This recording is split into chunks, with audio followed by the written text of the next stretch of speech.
રવીણાને તાવ આવ્યો છે અને બિલકુલ મજા નથી, એટલે અંદરના રૂમમાં સૂતી છે. અને આપણે બનાવીએ છીએ દાળ ઢોકળી. 11:30 વાગી ગયા છે, તો દાળ બાફવા માટે મૂકી દીધી છે. થોડી જ વારમાં સીટી વાગે એટલે 3 થી 4 સીટી વગાડવાની છે, અને ત્યાર પછી એને ખોલી નાખવાનું છે. આ લોટ પણ બાંધી દીધો છે, અડધો ચણાનો લોટ ને અડધો ઘઉંનો લોટ. એની અંદર નાખ્યું છે મીઠું, મરચું, હળદર અને ધાણા જીરું અને અજમા થોડાક નાખેલા છે. આટલી વસ્તુ નાખીને રોટલીનો લોટ બાંધવાનો. હવે જુઓ, આપણે અહીંયા આગળ જે આપણી દાળ છે એ બફાઈ રહી છે. થોડી જ વારમાં 4-5 સીટી વાગી જાય ત્યાં સુધીમાં આપણે જે છે એ ધાણા વીણી લઈએ, અને ત્યાર પછી એને ધોઈ લઈશું. તો ધાણા એકદમ સરસ લેવાના, જેથી કરીને સુગંધ સારી આવે. થોડાક આપણે વધારે પ્રમાણમાં લઈશું.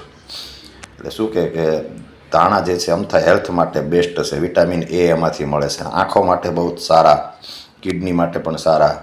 અને એ પાછા ધાણા કેવા છે કે આપણે કાચા અંદર નાખીએ એટલે બધા જ વિટામિન્સ એની અંદર એમને એમ રહે છે, બધા મિનરલ્સને બધા. તો હવે આપણે એને નળના પાણી સીધા ધોઈ નાખીએ છીએ. આ રીતે આપણે વીણી લીધા છે. તો હવે ધોવાઈ રહ્યા છે અત્યારે ધાણા. આપણે જુઓ, બરાબર ધોવાઈ ગયા છે. તો હવે ધાણાને આપણે કટિંગ કરી લઈશું. એને બારીક અથવા તો મીડિયમ કટિંગ કરી લેવાના. બહુ બારીક કટિંગ કરશો તો પાછા વધારે મજા નહીં આવે. થોડાક મીડિયમ કટિંગ કરવાના, એટલે દેખાય પણ આમ સારા, એટલે આપણે ટૂંકમાં જોવું ગમે કોઈ પણ વસ્તુ. આ રીતે મીડિયમ કટિંગ કરી દે. હવે અહીંયા આગળ જુઓ, આપણી દાળ જે છે 5 સીટી વાગી ગઈ છે. મેં ગેસ તો બંધ કરી જ દીધો હતો. હવે આપણે એનું ઢાંકણ ખોલી લઈએ છીએ, અંદરથી હવા કાઢી લઈએ, એટલે શું કે ઢાંકણ જલ્દી ખોલી જાય. હા, તો હવે આપણે જુઓ, ઢાંકણ ખોલી નાખ્યું છે. દાળ બરાબર બફાઈ ગઈ છે. જુઓ, તમે જુઓ છો, અંદર મેં એક કાપેલું ટામેટું પણ નાખી દીધું, 2 ભાગ કરીને, 2 ફાડા કરીને. તો ટામેટું બરાબર બફાઈ ગયું છે, અને દાળ પણ બરાબર બફાઈ ગઈ છે. તમે જુઓ છો, અંદર મેં મીઠું થોડુંક નાખેલું. હવે જુઓ, આપણે એની અંદર બ્લેન્ડર ફેરવી દઈએ, એટલે દાળ જે છે બરાબર એકરસ થઈ જાય. અને લોટ જે આપણે બાંધ્યો હતો એ રોટલીનો લોટ બાંધ્યો હતો, એટલે આપણે એને સહેજ લોટમાં લુવા બોળી હવે આપણે એને વણી નાખીએ. અને મોટી સાઇઝમાં વણી નાખીએ, પાટલીના માપનું. એટલે શું કે આપણે 2 થી 3 જ રોટલી વણવી પડે. તો આપણે આ વણી લીધી છે રોટલી. હવે એને આપણે છરીથી કાપા પાડી લઈએ. છરી જે છે એનાથી આપણે જો આ રીતે કાપા પાડી લેવાના. આપણે નીચે લોટ લગાડેલો છે, એટલે નીચેથી એવું જે નીકળવામાં જરાય તકલીફ નહીં પડે. તો જુઓ, આ રીતે આપણે છરી લઈશી. છરીથી આ રીતે આપણે એને કાપા પાડી દઈશું. આ રીતે જો 1 બાય 1 આપણે કાપા પાડીએ છીએ. પાટલાથી તો છૂટી જ છે, કારણ કે નીચે આપણે લોટ મૂકી અને પછી વણેલી છે. ત્રાંસા કાપા પાડવાના આપણે, સુખડીના બટકા જેવા નહીં, પણ કાજુ કતરી જેવા છે. ત્રાસથી પાટલો રાખશું ને એટલે એકદમ ત્રાંસા અને મસ્ત ઢોકળી જેવા આકારના. અને મીડિયમ થોડાક આપણે પાડીશું, કારણ કે બહુ જો ઝીણી ઢોકળી બનાવીએ ને તો શું થાય, ભૂકો થઈ જાય જ્યારે અંદર વફાય ને ત્યારે. એટલે આપણે થોડુંક મીડિયમ, બહુ મોટી પણ સાઇઝમાં નહીં અને બહુ સાઇઝ નાની પણ નહીં, જેથી કરીને ચમચીમાં બરાબર ચડી શકે. એટલે ચમચીના માપના લઈએ આપણે. તો એ રીતે અહીંયા આગળ આપણે જુઓ, આ કટિંગ કરીએ છીએ. આવી આપણે 2-3 રોટલી કરશું ને એટલે આપણો લોટ પણ ખતમ થઈ જશે. અને માપે જ કરેલું છે મેં. જુઓ, આ રીતે આપણે સીધી રીતે આને ઊંધું વાળશું ને બધી પડી જશે. જુઓ, આ કાથરોટની અંદર બધી ઢોકળી પડી ગઈ. એટલે છે ઢીલો જ લોટ છે, રોટલીનો જ છે, છતાં પણ આપણે રોટલીની જેમ લોટ લગાડીને વણેલી છે. જુઓ, આ રીતે આપણે બીજી રોટલી વણીએ છીએ. તો આ રીતે રોટલીને ફટાફટ વણી. દાળ તો બફાઈ ગઈ છે, ઉકળવા મૂકી દીધી છે મેં, એટલે ધીમે ધીમે ઉકળતી હશે. એ ઉકળવા માંડે ને પછી જ તેની અંદર આપણે આ જે કટિંગ કરેલી જે આપણી ઢોકળી જે છે વણેલી, એ આપણે ઉકળતી હોય ત્યારે જ નાખવાનું. એની અંદર પાણી પણ આપણે જેટલું ઉમેરવાનું છે એટલું પાણી પણ પહેલાં જ ઉમેરી દેવાનું. એટલે પછી પાછળથી ઓછું ઉમેરવું પડે. ઉમેરવું તો પડશે જ, કારણ કે આને શું, આ પાણી પીવે પાછું. જ્યારે ઢોકળી આપણે અંદર નાખશું ને એટલે ઘણું બધું પાણી પી જશે, એટલે પાછું પાણી ઘટી જશે. એટલે 2 થી ઓછામાં ઓછું 2 વાર પાણી નાખવું પડશે આપણે. જો અહીંયા આગળ બીજી રોટલી પણ આપણી વણાઈને તૈયાર છે. જો આમાં છરી 2 જાતની આવે છે, એક કરકરવાળી અને કરકર વગરની પ્લેન.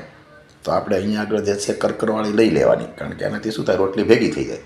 એટલે આપણે પ્લેન છરી લઈશું. તો આ રીતે ફટાફટ કાપા પાડી અને જુઓ, આ રીતે કાપા પાડવાની. સાથે ઘણીવાર શું છે કે ઢોકળી સાથે આવતી હોય આ કટિંગ જે કરીએ છીએ. જો આખું કેવી રીતે હલડી ગયું એ રીતે આપણે અહીંયા આગળ આ કટિંગ બધા કરી લીધા છે. અને હવે આપણે જુઓ દાળ આપણી જો ઉકળવા માંડી હોય ને તો હું જોઈ જાઉં આ જો દાળ તો આપણી ઉકળવા માંડી છે. તો ઉકળતી દાળની અંદર આ 1 બાય 1 આપણે આ પીસ નાખવાના, એક સાથે ઊંધું નહીં વાળી દેવાની આ રીતે. એટલે શું છે દાળ ઠંડી ન પડી જવી જોઈએ. તમે એક સાથે જો બધી નાખી દેશો દાળ ઠંડી પડી જશે તો ઢોકળી નીચે બેસી જશે અને નીચે ચોંટી જશે. એટલે નીચે બેસી પણ ન જાય, નીચે ચોંટી પણ ન જાય. એના માટે જે છે આપણે ધીરે ધીરે ઠંડુ ન પડી જવું જોઈએ. આપણું જે મિશ્રણ દાળ જે ઉપર ઉકળે છે એ ઉકળતી જ રહેવી જોઈએ. એટલે આપણે ધીરે ધીરે 1 બાય 1 એ રીતે નાખવાની. જો અહીંયા આગળ હું નાખું છું તો આમાં શું દાળ ઠંડી નહીં પડી જાય. અને ગેસ થોડોક આ વખતે છે ને આપણે ફાસ્ટ કરી નાખવાનો, કારણ કે ઢોકળી એકદમ ઠંડી હોય અને દાળ જે ઉકળતી હોય તો એ નાખીએ એટલે ઠંડી ન પડી જાય. તો આ રીતે આપણે ગેસ થોડોક વધારી અંદર આ બધા મસાલા આપણે અંદર આપણે નાખી દીધા છે. જુઓ મરચું, મીઠું, હળદર, ધાણા જીરું અને ખાંડ 2 ચમચી 1.5 ચમચી જેવી નાખી દીધી છે, એટલે થોડીક ખટ મીઠી થાય. જુઓ આ રીતે હવે આપણી આ ઢોકળી અંદર બધી નખાઈ ગઈ છે. અને હવે બરાબર ચડી જાય એના માટે થઈને આપણે ઓછામાં ઓછી 10 મિનિટ તો હવે થશે જ તે. તો એને આ રીતે ઉકળવા દેવાની છે. જો ઉકળે છે આપણે બધા મસાલા પણ અંદર નાખી દીધા છે. અને પહેલાં જે આપણે આદુ, કોથમરી ને મરચાં જે આપણે કાપ્યા હતા એ પણ અંદર આપણે નાખી દીધા છે. સિંગદાણા પણ આપણે જે પલાળીને રાખ્યા હતા ચપટીક, એ સિંગદાણા પણ આપણે અંદર અત્યારે પલાળેલા નાખી દીધા છે. તો જુઓ અહીંયા આપણી દાળ ઢોકળી તૈયાર થઈ રહી છે. ઉકળે છે એને આપણે ઉકળવા દેવાની છે. જો આ રીતે ગેસ જે છે ફાસ્ટ રાખ્યો છે એટલે ઢોકળી નીચે બેસી ન જાય. અને બીજી બાજુ આપણે અહીંયા આગળ આ તેલ કાઢ્યું છે નાની વાટકીની અંદર, જે વઘારિયું કહેવાય છે. વઘારવાની વાટકી સ્પેશિયલ આવે છે એલ્યુમિનિયમની. તો એની અંદર આપણે તેલ નાખ્યું છે, રાઈ અને જીરું. આ વસ્તુ આપણે એની અંદર નાખી દીધી છે. એ તો આપણે આવીને હવે, કારણ કે ત્રિશાને લેવા જવાનો ટાઈમ થઈ જવાનો છે હમણાં. મીઠો લીમડો આપણો ઘરનો જ છે, એટલે જો મીઠો લીમડો લઈ લીધો છે. એક ડાળી નાની હતી એટલે આખી લીધી, અને બીજી એક અડધી ડાળી એક હાથે ફોન પકડ્યો છે એટલે જો તૂટતી નથી. મને લાગે 2 હાથે તોડવી પડશે. તો ફોન મૂકી અને હું 2 હાથે હવે તોડી લઉં છું. તે મીઠો લીમડો વળી પાછો ધોવાઈ ગયો છે, વરસાદ એની ઉપર પડે એવી રીતે ગેલેરીમાં રાખેલો છે. તો જો આ રીતે આપણે મીઠો લીમડો જે છે અડધી ડાળી અથવા તો 1 ડાળી લીમડો જોઈએ એને આ રીતે આપણે મીઠા લીમડાને લૂછી નાખવાનો. જો તો આપણે વઘારમાં નાખવાનો છે એને લૂછી નાખવાનો, બધાને ધોઈ નાખો તો ચાલે. તો આપણે અડધી ડાળી જે છે આની અંદર નાખી દીધી છે આપણે ઉકળતી દાળ ઢોકળીમાં, કારણ કે એ પણ સાથે સાથે બફાઈ જશે. આ ઢોકળી બફાઈ ત્યાં સુધી અહીં આગળ આપણે એકવાર પાણી ઉમેરી દીધું છે. ઢોકળી નાખ્યા પછી ધીમે ધીમે પાણી ઉમેરવાનું. પાણી એકસાથે આમ અડધો લોટો નાખી દઈએ એમ નહીં. જીરી જાવ પાતળી ધારે થોડુંક નાખીને પાછું ખમવાનું, પાછું થોડુંક નાખીને પાછું ખમવાનું. એટલે ઠંડુ ન પડી જાય ને એ ધ્યાન રાખવાનું. અને પાણી ઉમેરો ત્યારે પણ પાછો ગેસ જે છે એ થોડોક વધારી દેવાનો. હવે આપણે ત્રિશાને લેવા જવાનો સમય થઈ ગયો છે, 12:15 જેવું થઈ ગયું છે, 12 ને 10 મિનિટ. તો હવે હું ત્રિશાને પહેલાં લઈ આવું, ત્યાર પછી આપણે આ કરશું. જો આ લીંબુ પણ આપણે કાપીને તૈયાર રાખ્યું છે. તો હવે ત્રિશા હમણાં આવી જાય ને, લઈને જ આવી ગયો છું આમ તો હું. એટલે હવે ત્રિશાને આપણે પૂછીએ કે આજનું જમવાનું શું છે.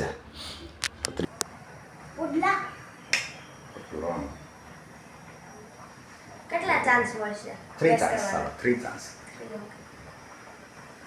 બોલો આ વખતે ખીચડી નહીં રોંગ. ચાલો દાળ ઢોકળી. ચાલો આવી જાઓ. ચાલો શું છે? દાળ ઢોકળી છે દાળ ઢોકળી. મજા નથી તો હું દાળ ઢોકળી બનાવી નાખું. તો દાળ ઢોકળી આપણી મસ્ત મજાની 5-7 મિનિટ થઈ ગઈ છે અને ઉકળે છે. હવે ઉકળી આપણે નીચે ઉતારી લીધી અને હવે વઘારનો ગેસ ચાલુ કરી દીધો. ધીમો ગેસ રાખવાનો એકદમ, જેથી કરીને તેલ જે છે, રાઈ છે એ ઉડીને ફૂટીને બહાર ન નીકળે. તો જો અહીંયા આગળ આપણે રાય જે છે એના હમણાં જ ફૂટી જશે રાય. ત્યાર પછી આપણે રાય થોડીક ફૂટવાની જે બાકી હોય ને, અડધી ફૂટે એટલે ગેસ બંધ કરી દેવાનો. શા માટે? તો કે ભાઈ રાય છે બળી ન જાય, અને થોડુંક આપણે તેલ ઠરવા દેવાનું છે. તેલ ગરમ હોય ફૂલ હજી ત્યાં તરત નથી નાખી દેવાનું. એટલે રાય ફૂટવાની થોડીક બાકી તો ગેસ બંધ કરી દેશો એટલે રાય ફૂટી જશે.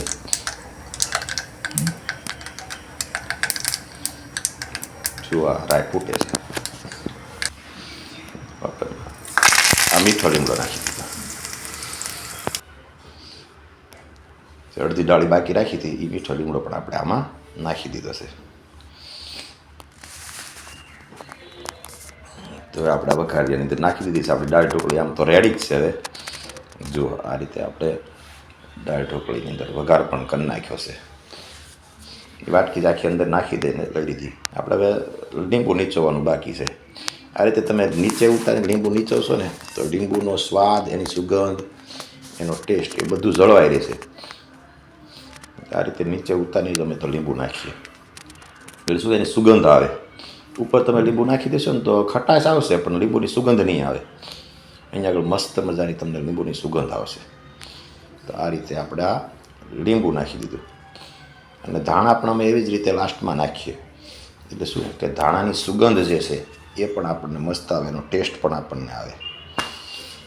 તો આપણે અડધું ફાડું નીચું નીચી દીધું છે.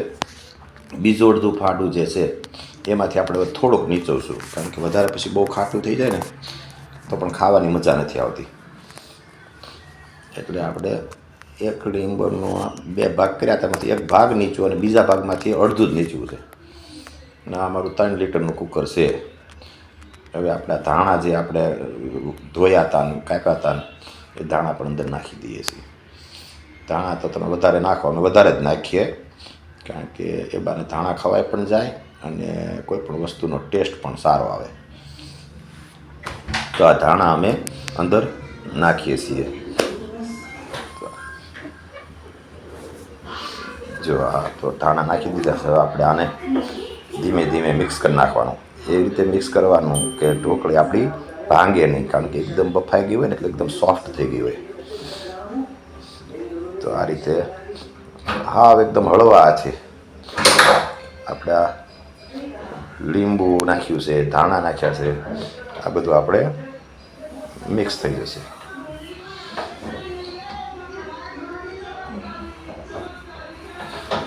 હા બસ આ રીતે આ મિક્સ થઈ ગયું છે. આવી રીતે આપણે એકદમ સોફ્ટ હાથ રાખી અને જેમ જેવું તેવું મિક્સ કરી જો હવે આપણે આ સર્વ કરીએ છીએ. ત્રિશાને થોડીક ઠરવા દેવાની હોય ને એટલે એને અમે આ ડીશમાં આ રીતે આપી દઈએ. દાળ ભાત છે, કોઈ પણ વસ્તુ આવી હોય એટલે વધારે ટૂંકમાં જલ્દી ઠરી જાય. તો આ રીતે હજુ આ ડીશ તૈયાર કરી ચમચી મૂકી દઈએ. બસ હવે મહારાજને ધરી દઈએ. આની સાથે શું ખાઈએ છીએ અમે તો ઘણા બધા લોકો ભાત બનાવતા હોય, પાપડ તળતા હોય, તો શેકતા હોય, સરાળ. પણ અમને દાળ ઢોકળી બહુ ભાવે એટલે અમારે કાંઈ સાથે જરૂર નહીં. ત્રિશાને છાશ જોઈએ એટલે બધાને અમારે છાશ જોઈએ. એટલે છાશ ને દાળ ઢોકળી બહુ મજા પડે અમને. બરાબર, તો ચાલો રેડી છે ખાવા માટે, આવી જાઓ. મળીએ કાલે. ચાલો મળીએ. જય સ્વામિનારાયણ.